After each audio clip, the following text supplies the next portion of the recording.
মাথায় হাত দিয়ে ১৯ বার বিসমিল্লাহ পড়লে কি হয় জানলে আপনি অবাক হয়ে যাবেন। আপনার মাথায় যদি প্রচণ্ড ব্যথাও হয় অথবা যে কোনো সমস্যা হয়, মাথার মধ্যে যদি হাত দিয়ে আপনি ১৯ বার বিসমিল্লাহ পড়তে পারেন, যেটা আলেমরা প্রেসক্রাইব করে থাকেন, তাহলে এর ফজিলত যে কি হয় এটা জানলে আপনি অবাক হয়ে যাবেন। দেখেন, আল্লাহর হাবিব সাল্লাল্লাহু আলাইহি ওয়াসাল্লামের জীবনে সব কিছুর সমাধান রয়েছে এবং কি পবিত্র কোরআনের যে আয়াতগুলো রয়েছে, এই আয়াতগুলো অনেক বেশি প্রেস্টিজিয়াস, অনেক দামি, অনেক উপকারী।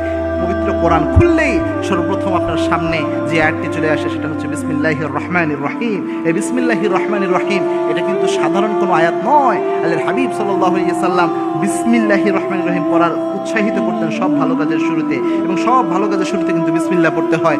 রাসূল সাল্লাল্লাহু আলাইহি ওয়াসাল্লামের সাহাবী, শ্রেষ্ঠ সাহাবী ওমর রাদিয়াল্লাহু আনহু, তিনি যখন খেলাফতের দায়িত্ব ছিলেন, তার কাছে রোম সম্রাট একবার চিঠি লিখলো যে আমার মাথার মধ্যে প্রচণ্ড লেভেলের ব্যথা আমি অনুভব করি, আমি প্রায়ই মাথার ব্যথায় অস্থির হয়ে যাই। তার নাম ছিল কায়সার, তিনি ইসলাম গ্রহণ করেছিলেন ওই সময়। তিনি ওমর রাদিয়াল্লাহু আনহুকে বললেন, হে খলিফাতুল মুসলিমিন, আমি তেমন প্রচণ্ড মাথায় ব্যথা অনুভব করি।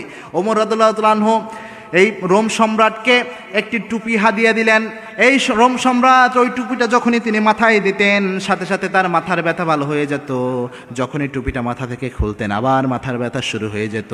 রোম সম্রাট চিন্তা করলেন, কি এমন রয়েছে এই টুপির মধ্যে, মাথায় দেওয়ার সাথে সাথে মাথা ব্যথা ভালো হয়ে যায়, আবার মাথা থেকে খুলে ফেললে সাথে সাথে মাথা ব্যথা শুরু হয়ে যায়। কি আশ্চর্য এক টুপি, এটার মধ্যে কি রয়েছে?